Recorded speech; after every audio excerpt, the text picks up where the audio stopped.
الرحمن الرحیم ان اللہ یأمر بالعدل والإحسان وإیتاء ذی القربى وینہی عن الفحشاء والمنکر والبغی یعظکم لعلکم تذکرون صدق اللہ العظیم۔ درود پاک پڑھی۔ الصلاۃ والسلام علیک یا رسول اللہ وعلی آلک واصحابک یا حبیب اللہ، الصلاۃ والسلام علیک یا شفیع المذنبین وعلی آلک واصحابک یا رحمۃ للعالمین۔ معزز مکرم سامعین حاضرین، گزشتہ رات کی تراویح کے اندر 14ویں پارے کا آخری حصہ پڑھا گیا اور 15واں پارہ مکمل پڑھا گیا۔ رات کے درس میں بزرگوں ذرا گفتگو کلام مت فرمائیں، سمجھاؤ۔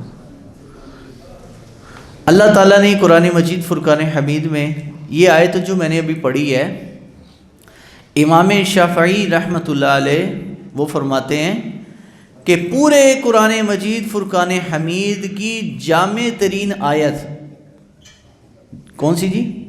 جامع ترین، یعنی عمل کے لحاظ سے جس میں اللہ نے ساری چیزیں جمع کر دی ہیں، وہ یہ آیت مبارکہ ہے۔ کون سی آیت ہے جی؟ یہ والی۔ اب یہ آیت مبارکہ آپ لوگ عربی والا جو خطبہ پڑھتے ہیں ہم لوگ عربی کے اندر جمعۃ المبارک میں، آپ کبھی اس پہ غور فرمائیں، اس میں یہ آیت مبارکہ پڑھی جاتی ہے، ان اللہ یأمر بالعدل والاحسان۔ اللہ تمہیں حکم دیتا ہے عدل کا، والاحسان اور احسان کا، وایتاء ذی القربى اور یہ کہ تم رشتہ داروں کو عطا کرو، وینہی عن الفحشاء اور بے حیائی سے منع کرتا ہے، والمنکر بری بات سے بھی منع کرتا ہے، والبغی اور بغاوت سے بھی منع کرتا ہے، یعظکم لعلکم تذکرون اور وہ تمہیں نصیحت فرماتا ہے تاکہ تم دھیان کرنے والے بن جاؤ۔ امام شافعی کا اس آیت کے مبارک میں قول ہے، فرمایا کہ اگر پورا قرآن نہ بھی ہوتا نا، اللہ صرف یہ حکم نازل فرما دیتا تو پورے دین پر عمل بندے کے لیے یہ آیت ہی کافی تھی، پورے دین پر عمل کے لیے۔ یعنی بہت ساری احکام ہیں نا اس میں، ایک بات تو نہیں ہے۔ پورے اسلام کی اخلاقی اور دوسرے معاملات کا اللہ پاک نے اس آیت میں تذکرہ فرمایا۔ تو اس میں پہلی چیز ہے ان اللہ یامر بالعدل، اللہ تمہیں عدل کا حکم دیتا ہے۔ اس لیے آیت مبارکہ ہر جمعہ کا جتنے بھی عربی خطبے ہیں، چاہے عرب کے خطبے ہوں یا عجم کے ہوں، میں نے عرب کے بھی خطبے سنے ہیں، مسجد نبوی کے اور مکہ شریف میں جو جمعے کا خطبہ پڑھا جاتا ہے، یا عموماً جو عیدین پر خطبے وہ پڑھے جاتے ہیں، وہاں پر میں نے بڑے غور سے سنے، شاید ہی کوئی خطبہ ہوگا جس میں یہ آیت نہ پڑھی جاتی ہو۔ میں سمجھتا تھا پہلے شاید ہمارے اجمیوں میں، ہمارے یہ جو یہاں کے لوگ ہیں پاکستان کے، انڈیا کے جو غیر عرب ہیں، شاید وہی پڑھتے ہیں یہ آیت، لیکن عرب بھی اس کو پڑھتے ہیں۔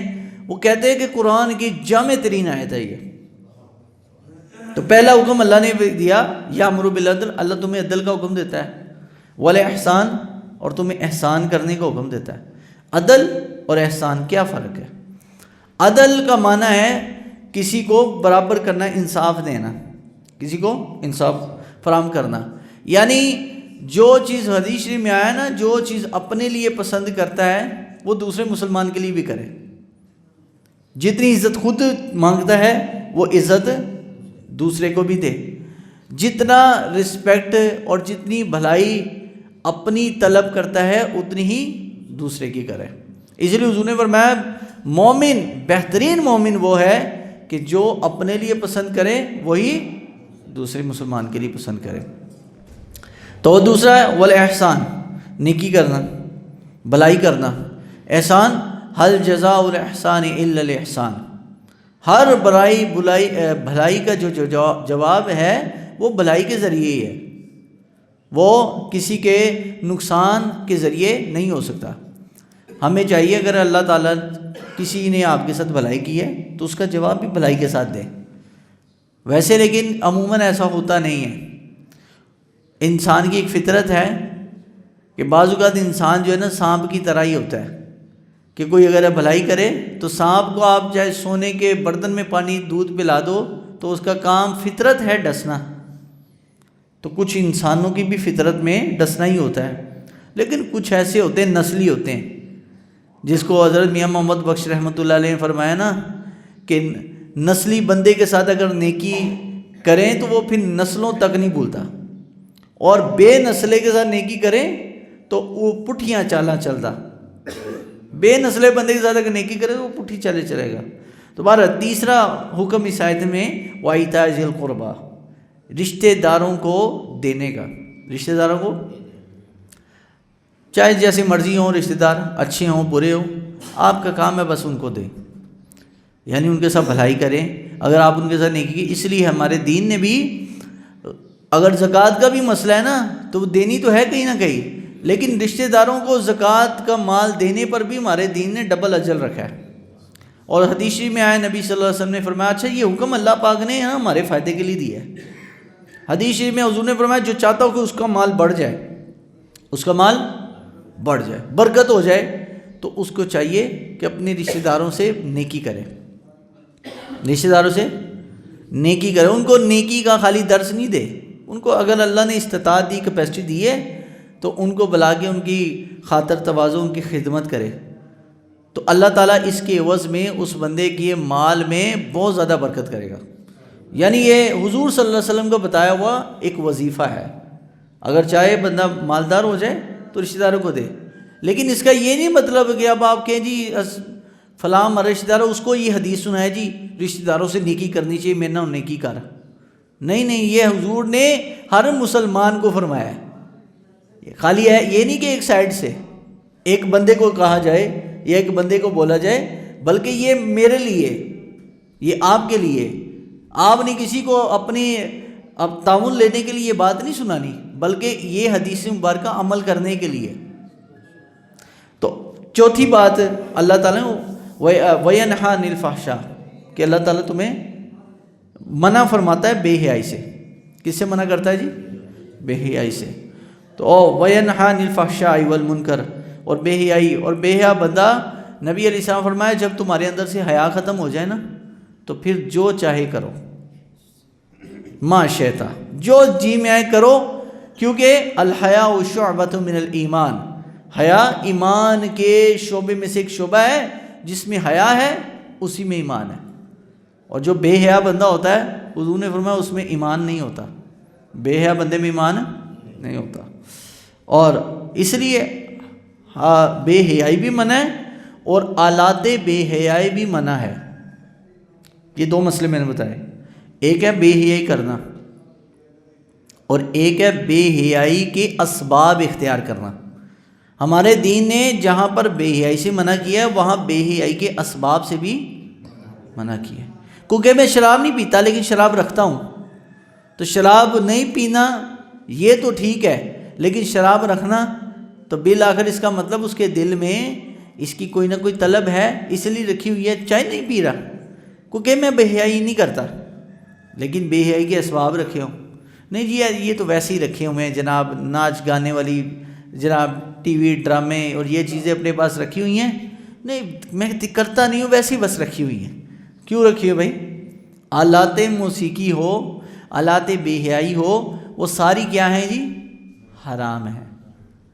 اس طرح وہ لباس کے جو بے حیائی کا سبب بنے، چاہے مرد کا ہو عورت کا ہو، وہ بھی کیا ہے جی؟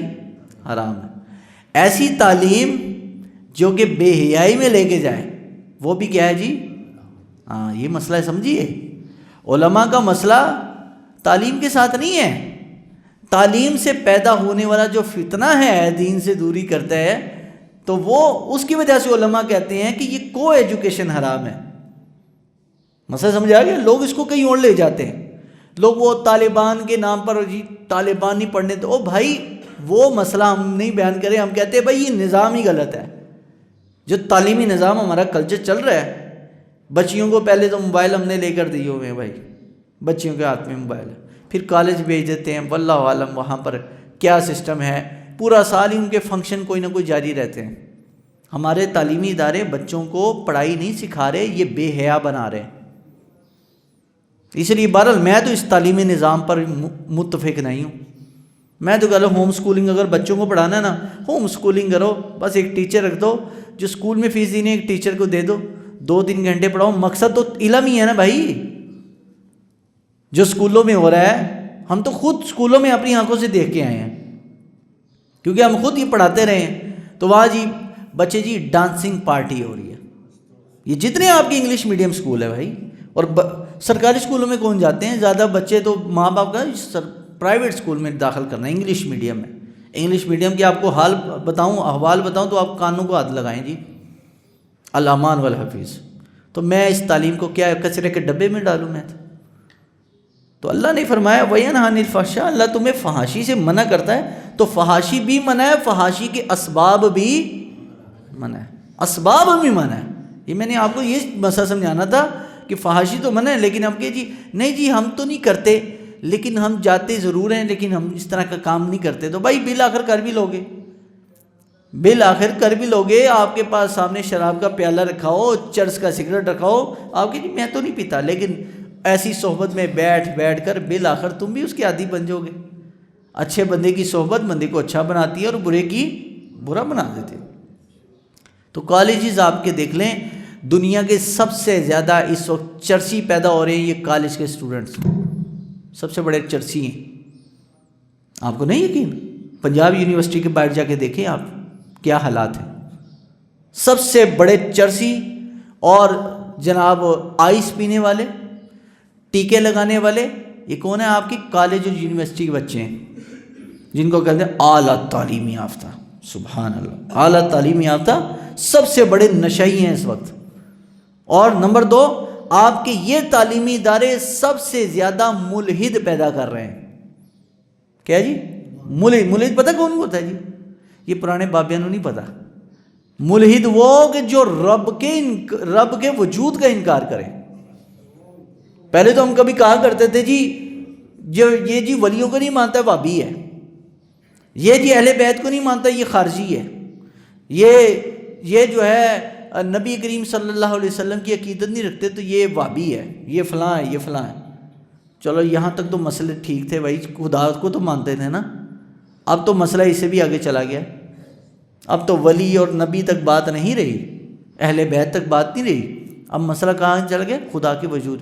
اور سب سے بڑے فزکس کے پروفیسرز، فزکس کے اسٹوڈنٹ، یہ سب سے بڑے خدا کے منکرین ہیں۔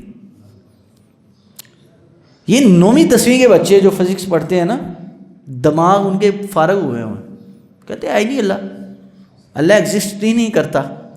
لفظ کیا؟ ایگزسٹ کرتا ہی نہیں اللہ۔ یہ کون بتا رہا ہے جی؟ آپ کی تعلیمی ادارے، یہ کسی مدرسے کا نہیں، یہ کسی کارخانے میں کام سیکھنے والا بندہ نہیں انکار کر رہا اللہ کا، وہ جس کو بچوں کو تعلیم تو نور پیدا کرتی ہے، شعور دیتی ہے۔ جو تعلیم رب کا ہی شعور نہ دے وہ تعلیم ہے بیڑا غرق ہے وہ۔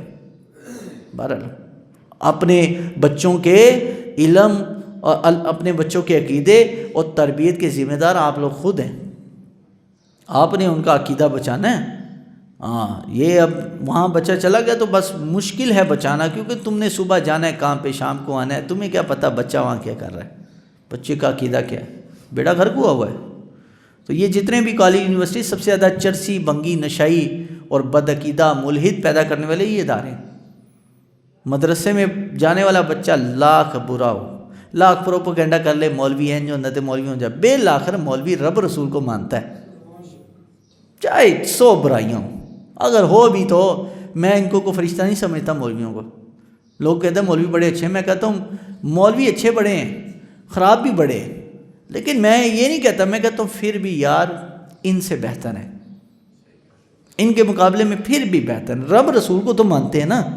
اور معاملے تو چلو چھوڑو یار، عمل کی بات کہی کیسی ہے کیسی نہیں، تو یہ قرآن نے جو جامع ترین آیت میں یہ بات کی ہے نا، یہ اس میں بتایا کہ آلات فحاشی بھی اور آلات بغاوت یہ بھی سب حرام ہے۔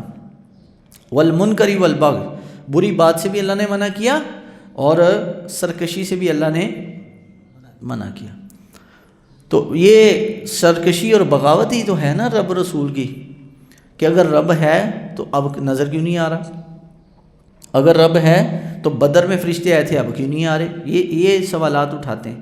تو میرے سادہ لوگ نوجوانوں کو جو ابھی فجر پڑھ کے گھر جا چکے ہیں، جا کے لیٹ چکے ہیں یا موبائلوں کے ساتھ لگے ہوں گے، ان بیچاروں کو ان سوالوں کے جواب تو علامہ مولانا یا مفتی نے دینے تھے، ان کے پاس تو بیٹھنے کا ٹائم کوئی نہیں ان کے پاس. یہ مسئلے تو ہم نے سمجھانے تھے نا، لیکن ان کے پاس نہیں. چلے جو آپ لوگ بیٹھے تو ہم آپ کو بتا دیتے ہیں کہ رسول اللہ صلی اللہ علیہ وسلم کے صحابہ کے لیے بدر میں فرشتے اترے، آج نہیں اتر رہے. اس کی سبب اور وجہ کیا ہے؟ وجہ یہ ہے کہ بدر میں جو مسلمانوں کی کیفیت تھی وہ کیفیت نہیں ہے مسلمانوں کے اندر. بدر میں اللہ کے توکل پر تھے تو رب نے فرشتے اتار دیے، اور آج وہ توکل ختم ہو گیا تو فرشتے نہیں آ رہے. مسئلہ سمجھ آ گیا؟ نمبر 2، اللہ نے حکم دیا تھا کہ اسباب اختیار کرنا اپنی دفاع کے لیے. اس کی میں آگے جا کے تشریح کروں گا. اسباب کا مجھے یاد دلائیے گا، دوسری جنگ کا بارے میں آیت سورہ بنی اسرائیل کی میں پڑھوں گا. تو یہ اللہ تعالیٰ نے بنیادی طور پر اس آیت میں اچھا پھر اللہ نے یہ سورہ نحل کی آیت ہے یہ کہ شیطان کا زور کن لوگوں پہ چڑھتا ہے. شیطان کا زور کن لوگ، شیطان کے پنجے میں کون سے لوگ پھنس جاتے ہیں اور کون سے شیطان سے بچ جاتے ہیں، یہ اللہ نے قرآن میں بتایا. اللہ فرمائے انہو فَإِذَا قَرَأْتَ الْقُرْآنَ فَاسْتَعِذْ بِاللَّهِ مِنَ الشَّيْطَانِ الرَّجِيمِ. جب قرآن پڑھنے لگو تو اللہ کی پناہ مانگ لو.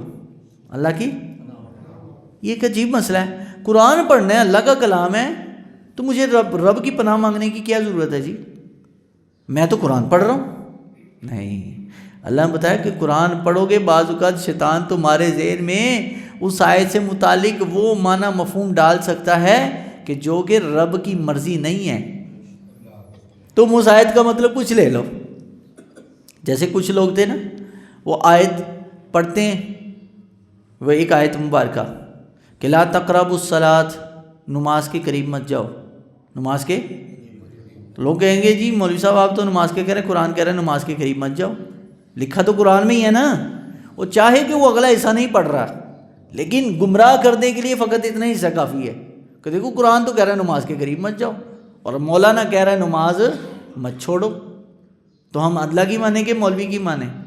بھائی مولوی پوری بات بتا رہا ہے نا، وہ جو بتا رہا ہے وہ کہتے ہیں نا نیم حکیم خطرہ جان، نیم ملا خطرہ ایمان. تو نیم جو بھی چیز ہوگی وہ غلط ہی ہوگی. تو شیطان کا، اس لیے شیطان سے پناہ مانگنے کا اللہ نے فرمایا فَإِذَا قَرَأْتَ الْقُرْآنَ فَاسْتَعِذْ بِاللَّهِ مِنَ الشَّيْطَانِ الرَّجِيمِ. اچھا، تو اللہ اب بتا رہا ہے کہ کن لوگوں پہ شیطان کا زور چلتا ہے، کن پہ نہیں. إِنَّهُ لَيْسَ لَهُ سُلْطَانٌ عَلَى الَّذِينَ آمَنُوا وَعَلَى رَبِّهِمْ يَتَوَكَّلُونَ. اللہ فرماتا ہے کہ میرے وہ بندے کہ جو مجھ پر ایمان لاتے ہیں اور مجھ پر توکل کرتے ہیں، شیطان کا زور إِنَّهُ لَيْسَ لَهُ سُلْطَان، شیطان ان پر حکومت نہیں کر سکتا. شیطان ان پر شیطان کا زور نہیں چلتا ان پر. انما سلطانہ علی الذین، ہاں شیطان کا زور کن لوگوں پہ چلتا ہے؟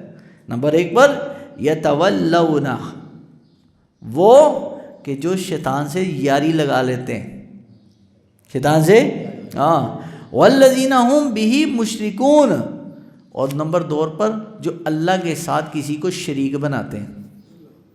اللہ کے ساتھ کسی کو جو شیطان سے اچھا اصل میں شیطان سے دوستی ہی وہی رکھتا ہے جو مشرک ہوتا ہے. جو کیا ہوتا ہے؟ وہ نبی کی طاقت ماننے کے لیے دلیل مانگے گا. شیطان کی طاقت ماننے کے لیے دلیل کہتے ہیں شیطان میں بڑی پاور ہے جی. نبی کے لیے کہا جائے تو کہے گا جی بتائیں کہاں لکھا ہے. شیطان کے لیے یہ نہیں لکھے گا کہاں لکھا ہے، کہ جی اس کو اللہ نے بڑی اجازت دی. تو بھائی اگر رب کے دشمن کو رب نے اتنا اختیار دیا ہے تو بتاؤ محبوب کو کتنا ہوگا. اگر دشمن کو اتنا اختیار ہے رب نے دیا نا تو محبوب ہے نا.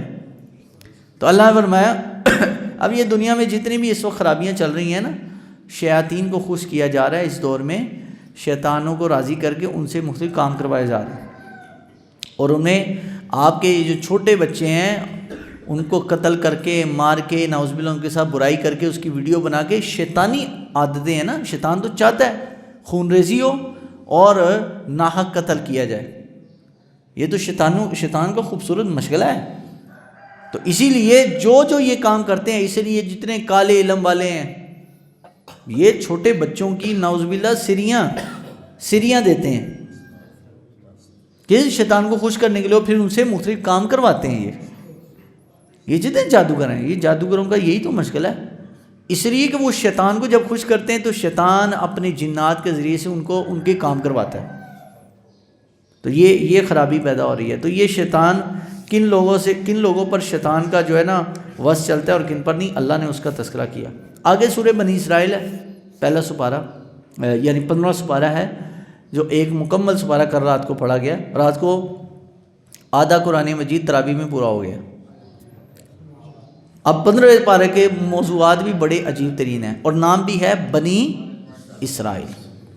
دنیا میں ایک ملک ہے جس کو اسرائیل کہتے ہیں. اسرائیل یہ 2 لفظوں کا مرکب ہے. اسرائیل، اسرا کا مطلب ہے بندہ، اسرا کا مطلب ہے بندہ، ایل کا مطلب ہے اللہ، جس کو ہم اردو میں بولتے ہیں یا عربی میں بولتے ہیں عبداللہ. یہ کس کا لقب ہے؟ حضرت یعقوب علیہ السلام کا. یعقوب علیہ السلام کا لقب ہے اسرائیل. بنی کہتے ہیں اولاد کو، اولاد یعقوب علیہ السلام، یعنی اولاد یعقوب کا تذکرہ اس صورت میں بڑا تفصیل سے آیا. تو ہم پہلے نمبر پر تو اس صورت کے نا بڑے جو 4-5 موضوعات ہیں نا، اس کا میں تذکرہ آپ کے سامنے کر دیتا ہوں. پہلے نمبر پر تو پہلی آیت میں اللہ نے رسول اللہ صلی اللہ علیہ وسلم کے معراج کی سیر کا ذکر کیا ہے. ٹھیک ہے. نمبر 2 پر تخلیق کائنات کے بارے میں اللہ تبارک تعالیٰ کی ذات اور توحید پر دلائل کا بیان کیا کہ اللہ نے زمین و آسمان کیسے بنائے. نمبر 3 پر مشرکین کا رد بیان کیا، جو مشرک بتوں کو اللہ کے مقابلے میں لاتے تھے ان کا رد. چوتھے نمبر پر قرآن کی حقانیت کا بیان کیا ہے. اور نمبر 5 انسان کی تکریم کا بیان کیا ہے، انسان کی عزت اور وقار کا. اور نمبر 6 نماز اور خصوصاً نبی علیہ السلام کی تہجد کی نماز کا ذکر کیا گیا. اللہ تعالیٰ نے یہ بڑے موضوعات ہیں. اس کے علاوہ تو اولاد بنی اسرائیل یعنی حضرت یعقوب علیہ السلام کے 12 بیٹوں کی جو نسلیں آگے چلی ہیں بنی اسرائیل، اس کا تذکرہ ہے. تو پہلے نمبر پر سبحان الذی اسریٰ بعبدہ، اللہ پاک ہے جس نے اپنے بندے کو سیر کروائی مسجد اقصیٰ سے مسجد حرام سے مسجد اقصیٰ تک.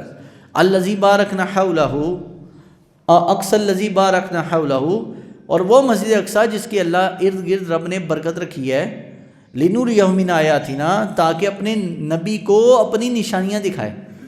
تو معراج بنیادی طور پر رسول اللہ صلی اللہ علیہ وسلم کی کو دکھائی گئی نشانیوں کا تذکرہ ہے جو اللہ نے اپنے محبوب کو دکھایا. آج ہم معراج کا ذکر کرتے ہیں تو حضور کی نشانیوں کا ذکر کیا جاتا ہے. انہ هو السمیع البصیر، بے شک اللہ سنتا بھی ہے اور جانتا بھی ہے. اور آگے قضینا الی بنی اسرائیل فی الکتاب، اللہ نے فرمایا کہ ہم نے بنی اسرائیل کو نا وحی کے ذریعے سے ایک پیغام بھیجا. کیا بھیجا جی؟ پیغام. اب سنیے جی، اللہ تعالیٰ نے فرمایا لَتُفْسِدُنَّ فِي الْأَرْضِ مَرَّتَيْن، تم زمین میں 2 باری بڑا فساد کھڑا کرو گے. کتنی باری؟ 2 باری. اور وَلَا تَعْلُنَّ عُلُوًّا كَبِيرًا، اور ضرور تم بڑا غرور کرو گے. کیا کرو گے؟ 2 باری ہی فتنہ فساد اور 2 باری ہی تم غرور کرو گے. پہلا غرور تو یہ ہے کہ حضرت موسیٰ علیہ السلام کے بعد حضرت عیسیٰ کا جو زمانہ آتا ہے، یہودی بڑی پاور میں تھے، بڑی طاقت تھی اور بڑا غرور تھا، اور 70 نبیوں کو انہوں نے شہید کروایا. جو نبی ہدایت لے کر آئے ان کو بھی شہید کروا دیا. پھر اللہ تبارک تعالیٰ نے بخت نصر کے ذریعے سے، ایک بادشاہ تھا، ان سب کو ان کا تیا پانچا کیا. یہ سب دنیا میں بکھر گئے، یہودی ادھر ادھر چلے گئے. پھر اس کے بعد ان کا کوئی وطن نہیں رہا یہودیوں کا ایک اپنا وطن کوئی بھی نہیں تھا. یہ اب 1948 میں بنا اسرائیل، یہ آج ہمارے سامنے موجود ہے یہودیوں کا ملک. اس کو بننے کے بعد عرب ممالک لڑے، ان کے ساتھ جنگیں کی، لیکن پیچھے امریکہ بہادر تھا جناب، اور مسلمانوں کو شکست اٹھانی پڑی۔ ایسا ہوگا کہ نہیں؟ اور 1948 میں جو لوگ پرانے لوگ موجود ہیں ان کو معلوم ہے، 6 دن تقریباً جنگ چلتی رہی، 12 دن جنگ چلتی رہی، تقریباً 6 بڑے بڑے عرب ملکوں نے حملہ کیا ایک اسرائیل پہ، جو ابھی نیا نیا بنا ہے۔ اور عجیب بات ہے بھائی، اس نے پھٹکا کے مار دیا اس چھوٹے سے ملک نے، کیونکہ وہ پہلے سے ہی امریکہ کی پیچھے مدد موجود تھی۔ یہ کام ہو گیا۔ اب اس کے بعد آپ دیکھ لیں 1967 کی جنگ ہوئی، اسرائیل بڑھتا گیا، اور آج آپ دیکھ لیں فلسطین تو صرف کاغذوں میں رہ گیا، ساری زمین ان کی اسرائیل نے قبضہ کی ہوئی ہے، ہمارے سامنے موجود ہے۔ اب آج جو عرب ممالک کے جو حالات ہیں، اس کے پیچھے بھی بہت بڑا سبب کس کا ہے جی؟ اسرائیل۔ کیا جی؟ اسرائیل ہے۔ اب دیکھو ایک طرف اکیلا ایران ہے، شیعہ ہے، بدعقیدہ ہے، وہ ایک علیحدہ بحث ہے، لیکن اس وقت مسلمانوں کے اجتماعی مفاد اسی میں ہے کہ ایران کے ساتھ دیا جائے، چاہے وہ بدعقیدہ ہے، لیکن ہم عقیدے کے لیے ان کی مدد نہیں کر رہے، مدد کر رہے ہیں کہ مسلمانوں کا اجتماعی مفاد اس سے وابستہ ہے۔ غزہ کے معاملے میں وہ کھڑا ہے، اس نے حملے کیے، ایک اور کون سا ملک گیا ہے لڑنے کے لیے، ٹھیک ہے، انہوں نے اپنا نقصان بھی اٹھایا، اپنے اتنے بندے مروا دیے، سب کچھ ہو گیا ہے۔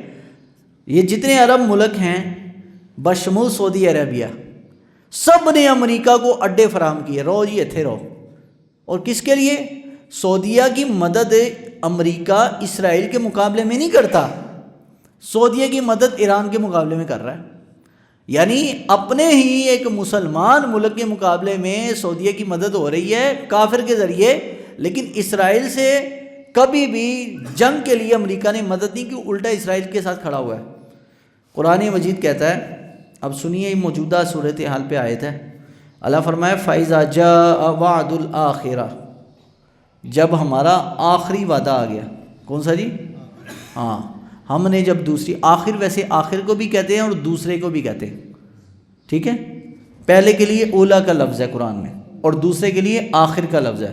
اللہ فرمائے جب دوسری باری ہمارا وعدہ آ گیا نا، لِيَسُوءُ وُجُوهَكُمْ، تو ہم تمہارا منہ بگاڑ دیں گے، دوسری باری بگاڑ دیں گے، وَلِيَدْخُلُوا الْمَسْجِدَ كَمَا دَخَلُوهُ أَوَّلَ مَرَّةٍ، اور مسجد میں داخل ہوں گے جیسے پہلی بار داخل ہوئے تھے، اول مرۃ وَلِتَبِّرُوا مَا عَلَوْا تَتْبِيرًا، اور جس چیز پر قابو یہ لوگ پائیں گے، قرآن کہتا ہے یہ ان تمام چیزوں کو برباد کرتے جائیں گے۔ جن جن چیزوں پر امریکہ نے قابو پایا وہ سلامت، جس پر اسرائیل نے وجود اپنا کنٹرول کیا، جن چیزوں پر، وہ بھی سب برباد ہوئی۔ غزہ دیکھ لیں، وہ تو مقابلے میں کھڑا ہے تو اس کی وجہ سے کچھ نہ کچھ وہ اپنے آپ کو زندہ رکھ پائے ہیں، بقایا پورا فلسطین میں جہاں جہاں بھی یہ لوگ گئے ہیں مسلمانوں کا بغیر تکا بوٹی بنایا۔ اب ہم آخری دور میں داخل ہیں، اس کو آپ یہ نہ سمجھے کہ ہم جناب ٹھیک ہے جی ٹھیک ہو جائے گا سب کچھ، حالات بگڑیں گے، معاملات خراب ہوں گے، اس کے لیے اپنے ذہنوں کو تیار رکھیں پہلے سے۔ ہاں جی، یہ آپ ایسا نہ سمجھے، کیونکہ آخری زمانے کے بارے میں جو حضور کی حدیث شریف ہے، حضور نے فرمایا اتنی بڑی جنگ ہونی ہے عرب ملکوں پر کہ ایک پرندہ ہے، اور پرندہ اڑتا جائے گا، اس کو کوئی ایسی جگہ نہیں ملے گی کہ کہیں پر بیٹھ کر رک جائے اور وہاں پر سٹے کر لے، سانس لے لے، کوئی ایسی جگہ نہیں ملے گی، زمین پر لاشیں ہوں گی۔ اور فرمایا 100 بندے جائیں گے تو مثال حضور نے دی 99 مریں گے، ایک بچے گا۔ اب آپ دیکھ لیں، شاید ہم تو خیر 20-25 سال سے عادی ہو چکے ہیں جنگوں کے، دھماکوں کے، مرنے کے، ہمارے لیے چھوٹی موٹی باتیں ہیں۔ یہ عرب لوگ جتنی عیاش ہو چکے ہیں، ان کے لیے بڑا مشکل ہے کہ یہ سروائیو کر جائیں۔ صرف وہاں کا پانی بند ہو جائے نا عربیوں کا، یہ وہیں پہ مر جائیں گے۔ یہ تو ہم لوگ ہیں جناب، کھارے گندے مندے پانی پی کے ہم زندہ رہ رہے ہیں۔ ہم ہے، بتی ہے ٹھیک ہے، نہیں ہے تو کوئی مسئلہ نہیں، نیٹ آ رہا ہے تو ٹھیک ہے، نہیں ہے تو کوئی مسئلہ نہیں، ہاں جی، آٹا ہمیں جناب شارٹ ہو گیا تو کوئی بات نہیں، تندور سے جا کے ایک روٹی لے کے کھا لی، گزارا کر لیا۔ یہ لوگ نہیں کر سکتے، یہ لوگ ایسے عادی ہیں ایک جناب فرنش لائف کے تو یہ تو مریں گے بھائی. یہ تو آپ اور ہم ہیں جو گزارا مزارا کر لیتے ہیں جناب، ٹھیک ہے جی، نیچے لیٹ گئے، فرش پہ لیٹ گئے. یہ لوگ تو ان کے تو نیچے پاؤں کے نیچے بھی یہ فوم بچھاتے ہیں کہ ہمیں زمین کی سختی نہ اٹھانی پڑے. مسئلہ سمجھ آ گئے؟ تو یہ آخری جنگ ہے، آخری دور میں ہم داخل ہو چکے ہیں. اس کے لیے اپنے آپ کو، اپنی نسلوں کو کم از کم، خصوصاً چلے جو بوڑھے ہو چکے ہیں، انہوں نے تو اپنا ایک زندگی کا بہت بڑا حصہ دیکھ لیا. لیکن آنے والے بچوں اور آنے والی جو زمانے کی نسل ہے نا، ان کے لیے اپنے آپ کو ذہنی طور پر تیار کرنا ضروری ہے کہ کہیں بھی کچھ بھی ہو سکتا ہے. آج انٹرنیٹ بند ہو جائے، پیٹرول بند ہو جائے، آپ کا ملک بند. لیکن ہم پھر بھی گھوڑے کھچر پر کچھ نہ کچھ گزارا کر لیں گے. عرب والے تو گئے، دبئی والے گئے، سعودیہ والے تو گئے، بس ان کے لیے بڑا مشکل ہے کہ وہ سروائیو کر دیں. ہمارا ملک جو بھی ہے، کچھ بھی ہے، الحمدللہ بہت بہتر ہے، شکر ہے اللہ کا. وہ ٹھیک ہے، ریالت جناب دینار درم ان کے پاس ہے، لیکن ان کے پاس برداشت کی قوت نہیں ہے. ہم 25 سال سے برداشت کر رہے ہیں، ہمارے لیے پھر بھی ایک عادت ہو جائے گی، ان کے لیے نہیں ہے. تو یہ آخری دور، اس کو حضور نے ملحمۃ الکبریٰ کہا ہے. ملحمۃ الکبریٰ، بڑی خون ریز جنگیں. اور دیکھو ایک طرف ایران ہے، ہمیں چاہیے ایران کے ساتھ دیں، اور ہم اتنے بزدل ہیں پاکستانی سربراہ حکمران کہ ہم اتنا بھی نہیں کہہ سکتے جی ہمیں افسوس ہے کہ جناب ایران کا جو سپریم لیڈر ہے اس کو کسی دھماکے کے اندر مار دیا گیا. چلو تم نہ شہید کا لفظ بولو، ٹھیک ہے، ہم بھی نہیں کہتے، لیکن کم از کم ایک تو افسوس تو کرو یار، مسلمانوں کا اجتماعی مفاد کے مطابق تھا، وہ اجتماعی فائدہ تو تھا نا ہمارا ملک کا. آج اگر ایران شیعہ ہے اور مجوسی ہے، جو بھی آپ کہہ لیں، اگر یہاں پر اسرائیل آ گیا تو بھائی دو کافر ہونا تو دین میں اس کافر کی ترجیح زیادہ ہے جو مسلمانوں کے مفاد میں ہو. اس کی میں ایک مثال آپ کو دیتا ہوں. نبی علیہ السلام کی جب بدر کی جنگ ہوئی ہے نا، جس دن غزوہ بدر ہوئی، اسی دن ایک اور جنگ بھی ہوئی تھی، اور وہ جنگ تھی رومیوں کی اور ایرانیوں کی. اس زمانے، نبی پاک کے زمانے کی بات ہے، اس زمانے میں روم بھی، وہ بھی سپر پاور تھا، اور ایران بھی اس زمانے کا کیا تھا، سپر پاور. یہ دو بڑی پاوریں تھی. اب تو جیسے رشیا اور امریکہ ہے نا، ویسے اس زمانے میں یہ تھی. تو نبی علیہ السلام نے پہلے پیشن گوئی کی تھی کہ اس دفعہ اگر جنگ ہوئی تو رومی لوگ جیت جائیں گے. تو جس دن بدر کی جنگ ہوئی اس دن دو خوشخبریاں تھیں، ایک تو بدر کی جنگ کی فتح اور دوسری رومیوں کی. تو پوچھا یا رسول اللہ، رومی تو عیسائی ہیں، آپ کیوں اس پر فتح پر خوشی کا اظہار کر رہے ہیں؟ فرمایا اس لیے کہ وہ اہل کتاب ہیں، ان کے دین کے بہت سارے احکام ہم سے ملتے جلتے ہیں، اس لیے ہم بدھ آتش پرستوں کے مقابلے میں اہل کتاب کو ہم زیادہ سپورٹ کریں گے. تو میں اس لیے کہتا ہوں کہ شیعہ رسول اللہ صلی اللہ علیہ وسلم کے خلفۂ راشدین کا منکر ہے، ان کو غاصب کہتا ہے، برا کہتا ہے، میں اس کو کافر سمجھتا ہوں. لیکن یہودی کے مقابلے میں میں پھر شیعہ کی ترجیح کروں گا، ایک عیسائی کے مقابلے میں میں پھر شیعہ کے ساتھ کھڑا ہوں گا. اس لیے کیونکہ مسلمانوں کے اسلامی ملک کا یہ ایک پڑوسی بھی ہے، اس لحاظ سے ہمارے دین کے بہت سارے احکام ملتے جلتے ہیں. اختلافی مسائل اپنی جگہ، میں عقیدے میں الحمدللہ کوئی کمپرومائز نہیں، لیکن اس مسئلے میں ہم کہتے ہیں کہ صحابہ کرام علیہم رضوان کی یہ بحث نہیں ہے ہماری، یہاں پر بحث ہے امت مسلمہ کی.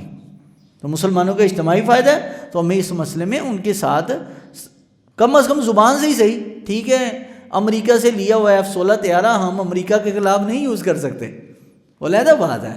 ہم لوگ بڑے بزدل ہیں بحیثیت قوم کے سربراہ کے لحاظ سے، لیکن اس مسئلے میں ہمیں خیال کرنا چاہیے. تو سورہ بنی اسرائیل میں یہودیوں کی ان فسق اور فجور اور مکر اور ان کے دھوکے بازی کا اللہ نے تذکرہ کیا کہ انہوں نے کون کون سے بڑے نبیوں کو شہید کیا. حضرت زکریا، یحییٰ علیہ السلام، حضرت جناب یونس علیہ السلام کے پیچھے بھی جو قوم پڑی تھی یہی بنی اسرائیل کی تھی. اور پورے قرآن مجید میں جس قوم کو رب نے بندر بنایا وہ بھی بنی اسرائیل تھی.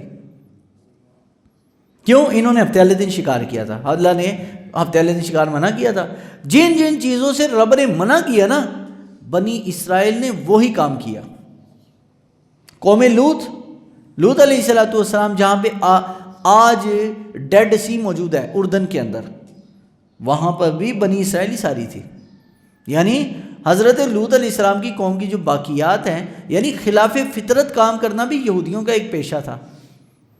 اور دیکھو 3 بڑے مذاہب اس وقت دنیا میں، مسلمان، یہودی، عیسائی، تینوں کا آخری زمانے کی جنگوں کے بارے میں عقیدہ ہے، اور تینوں اس بات کے دعوے دار ہیں کہ ہمارے پاس ہمارا جو مسیح ہے وہ آئے گا، ہمارا مددگار ایک آئے گا، ایک سربراہ آئے گا. عیسائی بھی کہتے ہیں کہ حضرت عیسیٰ دوبارہ آئیں گے، مسلمان تو کہتے ہی ہیں کہ حضرت عیسیٰ نے دوبارہ آنا ہے. اچھا، اور یہودی کس کے بارے میں کہتے ہیں؟ مسیح کس کو بولتے ہیں؟ دجال کو. وہ کہتے ہیں دجال آئے گا، پوری دنیا میں ہماری طاقت ہوگی اور ہم دوبارہ سپر پاور بنیں گے، وہی جو حضرت عیسیٰ کے زمانے میں تھے یہ لوگ. تو یہ سارے اللہ تعالیٰ نے اس سورہ مبارکہ میں اس قوم کے مکر کا اور ان کے ساری کتابوں کا تذکرہ کیا. اور پھر انسان کو اس آیت مبارکہ میں اللہ تعالیٰ نے ان لوگوں کا تذکرہ کیا جو فضول خرچی کرتے ہیں. ان المبذرین کانوا اخوان الشیاطین وکان الشیطان لربہ کفورا. فضول خرچی کرنے والا شیطان کا بھائی ہے، اور شیطان تمہارے رب کا بڑا ہی منکر ہے، بڑا ہی ناشکرا ہے. تو بہرحال یہ سورہ مبارکہ سورہ بنی اسرائیل میں جو بڑے بڑے موضوعات ہیں اور جو خصوصاً موجودہ دور کا ایک بڑا مسئلہ ہے وہ میں نے قرآن مجید کی آیت سے آپ کو بتایا. اللہ تعالیٰ ہم سب کو قرآن مجید کا صحیح فہم عطا فرمائے اور دین پر چلنے کی توفیق عطا فرمائے. الصلاۃ والسلام علیکم.